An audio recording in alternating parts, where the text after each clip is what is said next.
welcome to the Biddeford Parsonage Museum, historical residence of Lucy Maud Montgomery during 1894-95. Come in, relax, and join us for Storytime with LM Montgomery.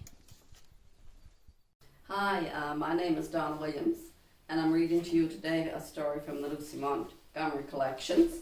And this is from, this story has been published in the Waverley magazine on July 23rd, 1898, and again in 1990.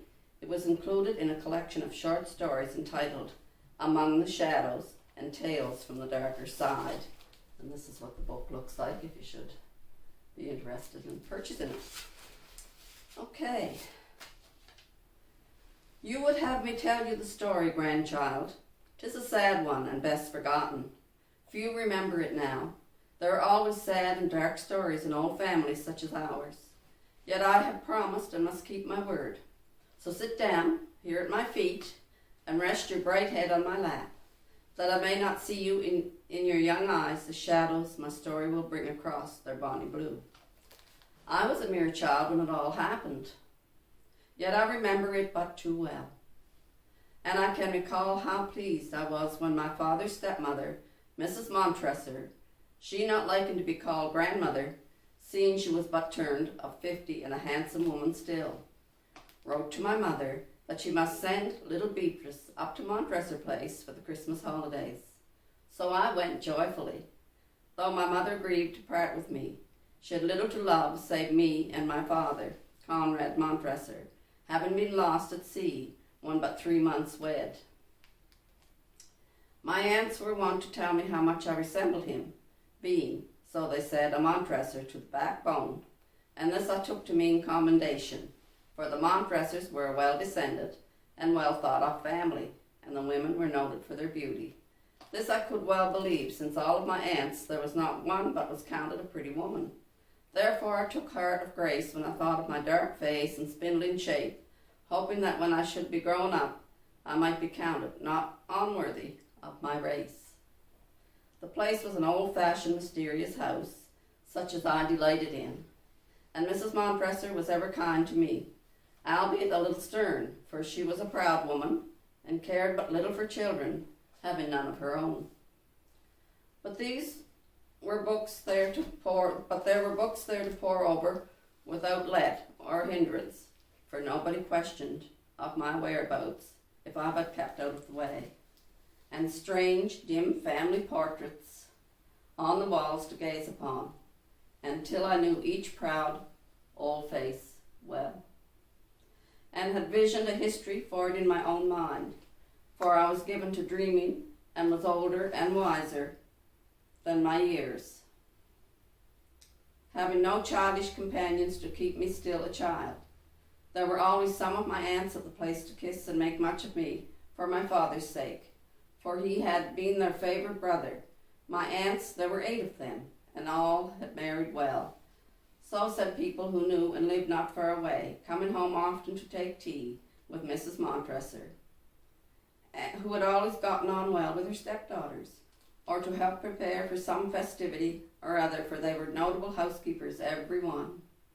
They were all at Montresor Place for Christmas, and I got more petting than I deserved, albeit they looked after me somewhat more strictly than did Mrs. Montresor, and saw to it that I did not read too many fairy tales or sit up later at nights than became my years.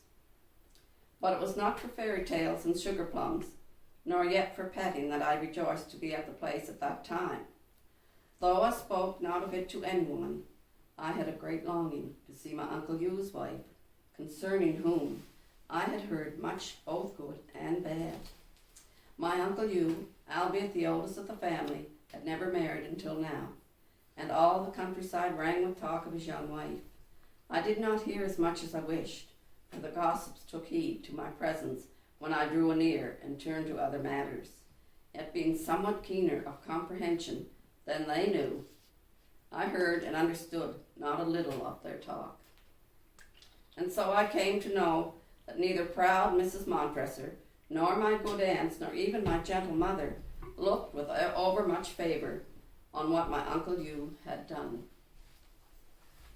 And I did hear that Mrs. Montresor had chosen a wife for her stepson, of good family and some beauty, but that my Uncle Hugh would have none of her, a thing Mrs. Montresor found hard to pardon, yet might so have done had not my uncle, on his last voyage to the Indies, for he went often in his own vessels, married and brought home a foreign bride, of whom no one knew aught save that her beauty was a thing to dazzle the day, and that she was of some strange alien blood, such as ran not in the blue veins of the Montresors.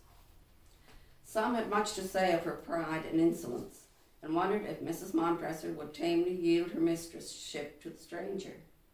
But others, who were taken with her loveliness and grace, said that the tales told were born of envy and malice, and that Alicia Montresor was well worthy of her name and station. So I halted between two opinions, and thought to judge for myself. But when I went to the place, my Uncle Hugh and his bride were gone for a time, and I had even to swallow my disappointment and bide their return with all my small patience. But my aunts and their stepmother talked much of Alicia, and they spoke slightingly of her, saying that she was but a light woman, and that no good would come of my Uncle Hugh's having wed her, with other things of a like nature. Also they spoke of the company she gathered around her, thinking her to have strange and unbecoming companions for a Montresor. All this I heard and pondered much over, although my good aunts supposed that such a chit as I would take no heed to their whisperings. When I was not with them, helping to whip eggs and stone raisins, and being watched to see that I ate no more than 1 out of 5, I was surely to be found in the wing hall, poring over my book, and grieving that I was no more allowed to go into the Red Room. The wing hall was a narrow one and dim, connecting the main rooms of the place with an older wing, built in a curious way. The hall was lighted by small, square-paned windows, and at its end a little flight of steps led up to the Red Room. Whenever I had been at the place before, and this was often, I had passed much of my time in the same Red Room. It was Mrs. Montresor's sitting room then, where she wrote her letters and examined household accounts, and sometimes had an old gossip in to tea. The room was low-ceilinged and dim, hung with red damask and with odd square windows high up under the eaves, and a dark wainscoting all around it. And there I loved to sit quietly on the red sofa and read my fairy tales, or talk dreamily to the swallows, fluttering crazily against the tiny panes. When I had gone this Christmas to the place, I soon bethought myself of the Red Room, for I had a great love for it. But I had got no further than the steps when Mrs. Montresor came sweeping down the hall in haste, and catching me by the arm, pulled me back as roughly as if it had been Bluebeard's chamber itself into which I was venturing. Then, seeing my face, which I doubt not was startled enough, she seemed to repent of her haste, and patted me gently on the hand. There, little Beatrice, did I frighten you, child? Forgive an old woman's thoughtlessness, but be not too ready to go where you are not bidden, and never venture foot in the Red Room now, for it belongs to your Uncle Hugh's wife. And let me tell you, she is not over fond of intruders.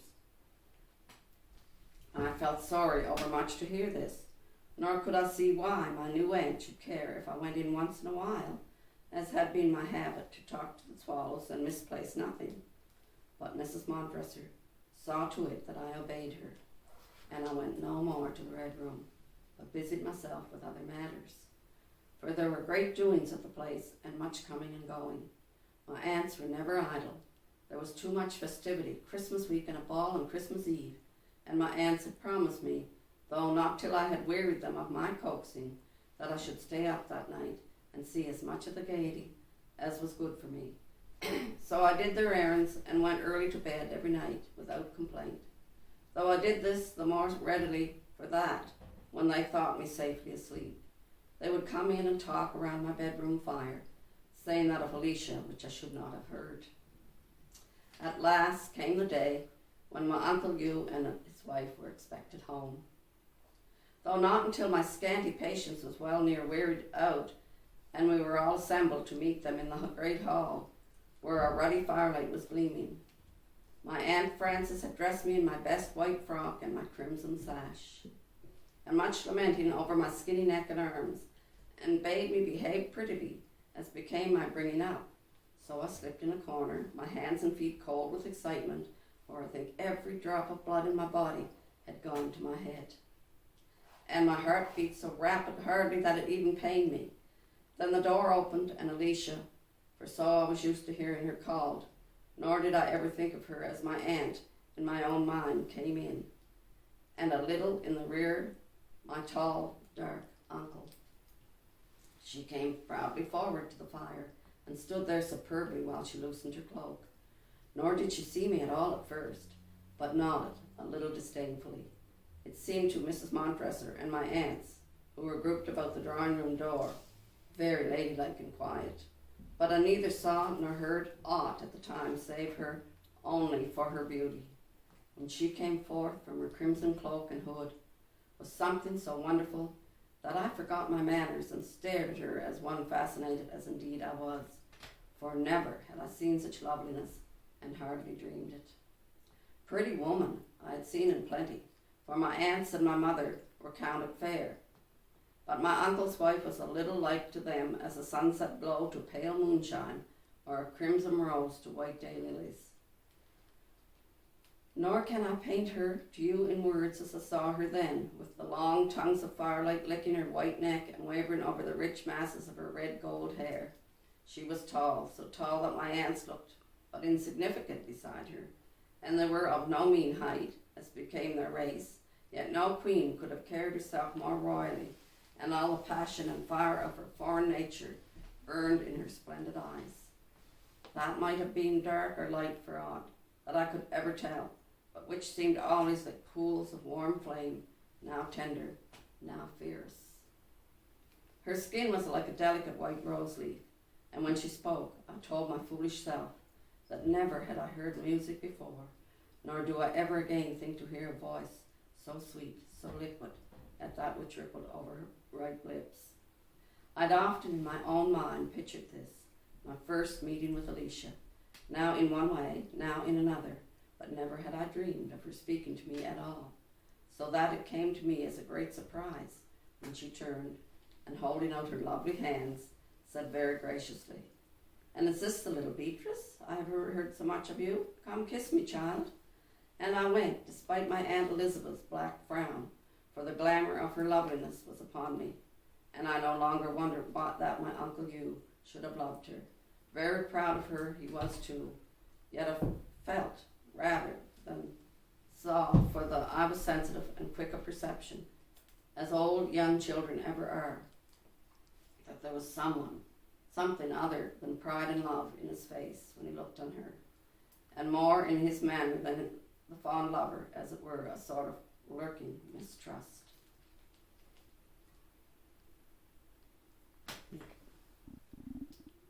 Nor could I think, though to me the thought seemed as treason, that she loved her husband overmuch, for she seemed half condescending and half disdainful to him. Yet one thought not of this in her presence, but only remembered it when she had gone. When she went out, it seemed to me that nothing was left, so I crept lonesomely away to the wing hall and sat down by the window to dream of her, and she filled my thoughts so fully that it was no surprise when I raised my eyes and saw her coming down the hall alone, her bright head shining against the dark old walls. When she paused by me and asked me lightly of what I was dreaming, since I had such a sober face, I answered her truly that it was of her, whereat she laughed as one not ill pleased, and said half mockingly, "Waste not your thoughts so, little Beatrice, but come with me, child, if you will, for I've taken a strange fancy to your solemn eyes. Perchance the warmth of your young life may thaw out the ice that are frozen around my heart, ever since I come among these cold Montresors." And though I understand not her meaning, I went glad to the Red Room once more. So she made me sit down and talk to her, which I did, for shyness was no falling of mine, and she asked me many questions, and some that I thought she should not have asked, but I could not answer them, so 'twere little harm. After that I spent a part of every day with her in the Red Room, and my Uncle Hugh was there often, and he would kiss her and praise her loveliness, not heeding my presence, for I was but a child.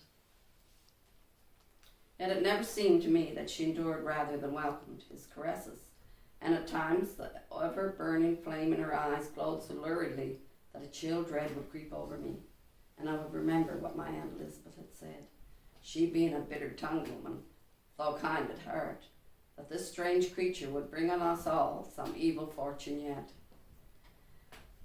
Then would I strive to banish such thoughts and chide myself for doubting one so kind to me. When Christmas Eve drew nigh, my silly head was full of the ball day and night. But a grievous disappointment befell me, for I awakened that day very ill with a most severe cold, and though I bore me bravely, my aunts discovered it soon, when despite my piteous pleadings, I was put to bed, where I had cried bitterly and would not be comforted, for I thought I should not see the fine folk, and more than all, Alicia. But that disappointment at least was spared me, for at night she came into my room, knowing of my longing she was ever indulgent to my little wishes. And when I saw her, I forgot my aching limbs and burning brow, and even the ball I was not to see, for never was mortal creature so lovely as she, standing there by my bed. Her gown was of white, and there was nothing I could liken the stuff to save moonshine falling athwart a frosted pane, and out from it swelled her gleaming breast and arms, so bare that it seemed to me a shame to look upon them. Yet it could not be denied. They were of wondrous beauty, white as polished marble. And all about her snowy throat and rounded arms, and in the masses of her splendid hair, were sparkling gleaming stones, with hearts of pure light, which I know now to have been diamonds, but knew not then, for never had I seen aught of their like. And I gazed at her, drinking in her beauty, until my soul was filled. As she stood like some goddess before her worshipper, I think she read my thought in my face, and liked it, for she was a vain woman, and to such even the admiration of a child is sweet. Then she leaned down to me until her splendid eyes looked straight into my dazzled ones. Tell me, little Beatrice, for they say the word of a child is to be believed. Tell me, what do you think me beautiful? I found my voice and told her truly that I thought her beautiful beyond my dreams of angels, as indeed she was, whereat she smiled as one well pleased. Then my Uncle Hugh come in, and though I thought that his face darkened as he looked on the naked splendour of her breast and arms, as if he liked not that the eyes of other men should gloat on it, yet he kissed her with all a lover's fond pride, while she looked at him half mockingly. Then said he, Sweet, will you grant me a favour? And she answered, It may be that I will. And he said, Do not dance with that man tonight, Alicia. I mistrust him much. His voice had more of a husband's command than a lover's entreaty. She looked at him, and with some scorn, but when she saw his face grow dark, for the Montresors brooked scant disregard of their authority, as I had good reason to know, she seemed to change, and the smile came to her lips, though her eyes glowed balefully. Then she laid her arms about his neck, and though it seemed to me that she had as soon strangled as embraced him, her voice was wondrous, sweet and caressing, as she murmured in his ear. He laughed, and his brow cleared, though he said still sternly, Do not try me too far, Alicia. Then she went out, she a little in advance and very stately. After that, my aunts also came in very beautifully and modestly dressed, but they seemed to me as nothing after Alicia, for I was caught in the snare of her beauty, and the longing to see her again so grew upon me that after a time I did an undutiful and disobedient thing.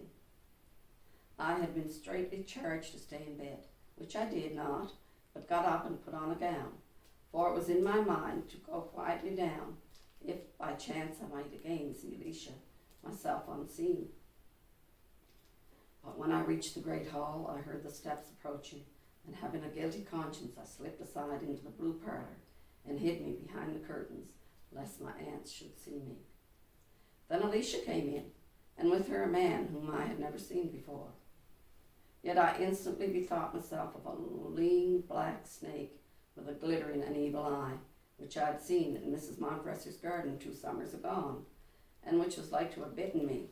John, the gardener, had killed it, and I verily thought that if it had a soul, it must have gotten into this man.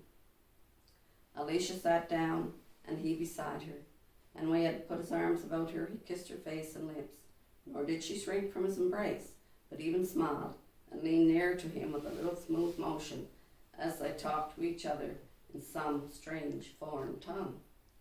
I was but a child and innocent, nor knew I aught of honour and dishonour, yet it seemed to me that no man should kiss her save only my Uncle Hugh, and from that hour I mistrusted Alicia, though I understood not then what I afterwards did.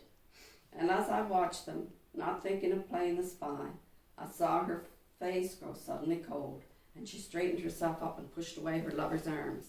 Then I followed her guilty eyes to the door, where stood my Uncle Hugh.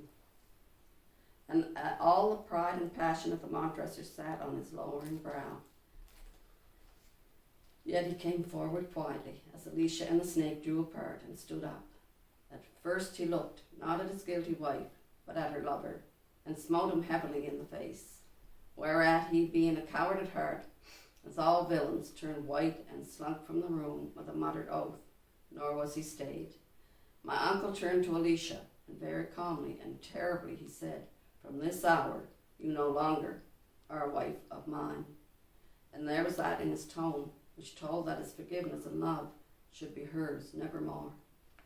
Then he motioned her out, and she went, like a proud queen with her glorious head erect and no shame on her brow. As for me, when they were gone, I crept away, dazed and bewildered enough, and went back to my bed, having seen and heard more than I had a mind for, as disobedient people and eavesdroppers ever do. But my Uncle Hugh kept his word, and Alicia was no more wife to him, save only in name.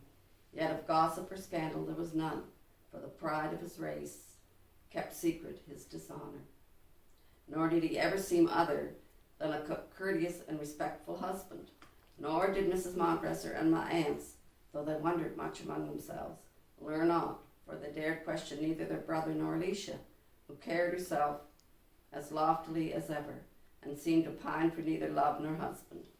As for me, no one dreamed I knew aught of it, and I kept my own counsel as to what I had seen in the blue parlour on the night of the Christmas ball. After the New Year I went home, but ere long Mrs. Montresor sent for me again, saying that the house was lonely without little Beatrice. So I went again and found all unchanged, though the place was very quiet, and Alicia went out but little from the Red Room. Of my Uncle Hugh I saw little, save when he went and came on the business of his estate, somewhat more bravely and silently than of yore, or brought to me books and sweetmeats from town. But every day I was with Alicia in the Red Room, where she would talk to me, oftentimes wildly and strangely, but always kindly. And though I think Mrs. Montresor liked our intimacy none too well, she said no word, and I came and went as I listed with Alicia, though never quite liking her strange ways and the restless fire in her eyes.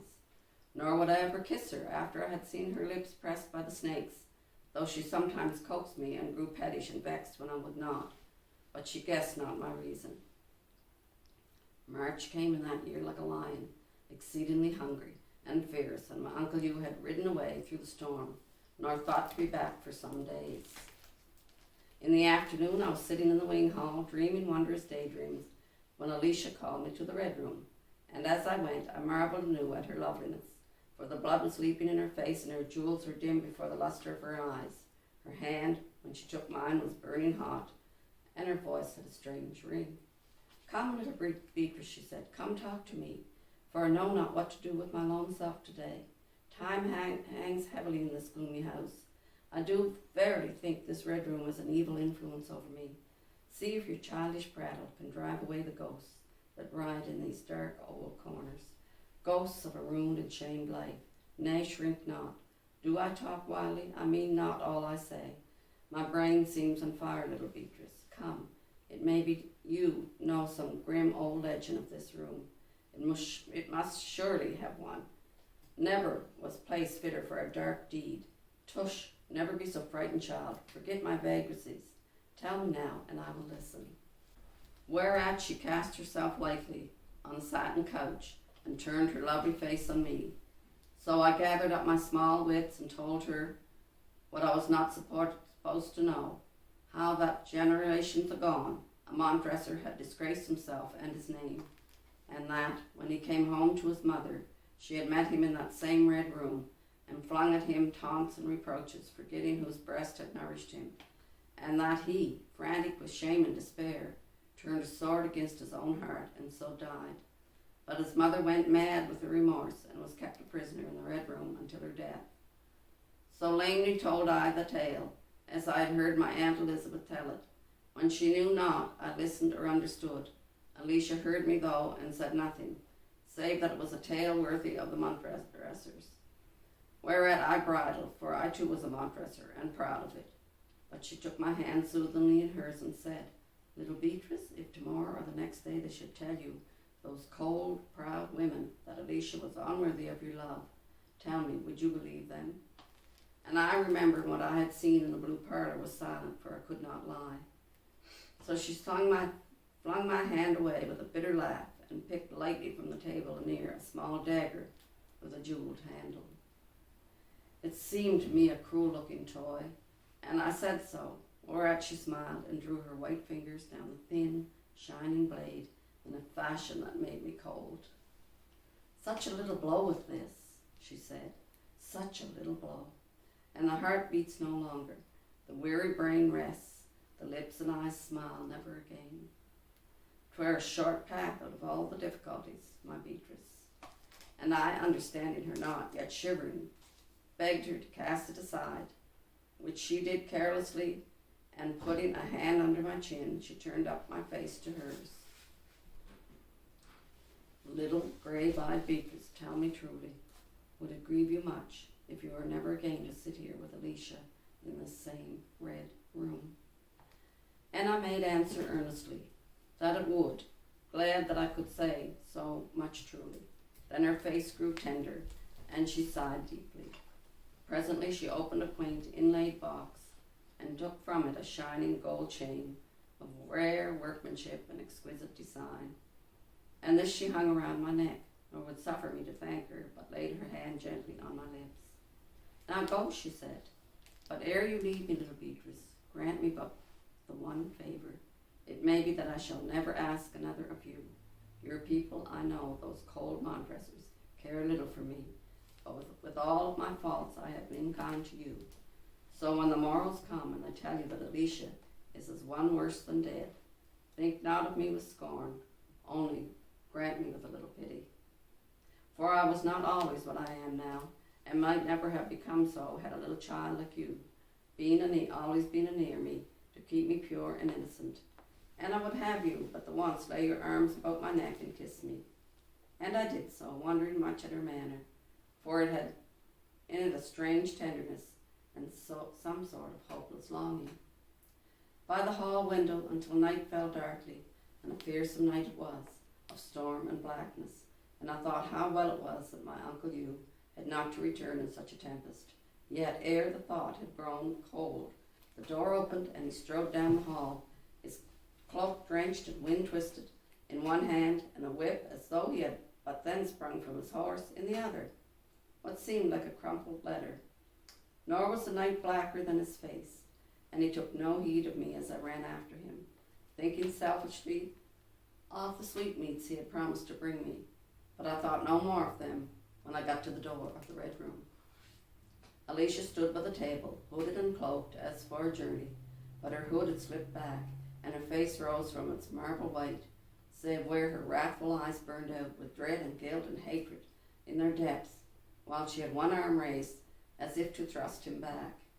As for my uncle, he stood before her, and I saw not his face, but his voice was low and terrible, speaking words I understood not. Then, though long afterwards, I came to know their meaning, and he cast a foul scorn at her, and she should have thought to fly with her lover, and swore that naught should again thwart his vengeance, with other threats, wild and dreadful enough. Yet she said no word until he had done, and then she had spoke. But what she said I know not, save that it was full of hatred and defiance and wild accusation, such as a mad woman might have uttered. And she defied him even then to stop her flight, though he told her to cross that threshold would mean her death. For he was a wronged and desperate man, and thought of nothing save his own dishonour.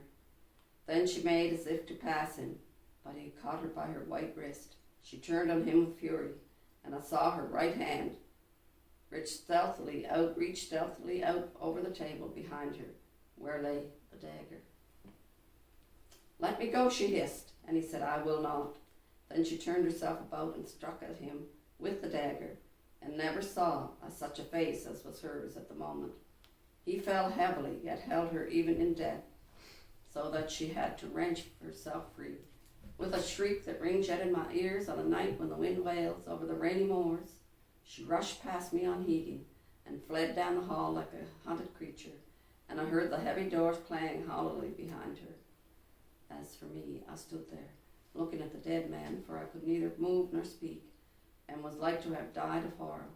And presently I knew nothing, nor did I come to my recollection for many a day, when I lay abed, sick of a fever, and more like to die than live.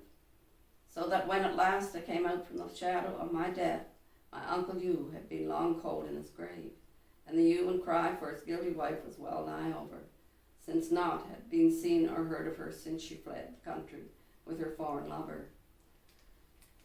When I came rightly to remembrance, they questioned me as to what I had been and heard in the Red Room, and I told them as best I could, though much aggrieved, that to my question they would answer nothing, save to bid me to stay still and think not of the matter.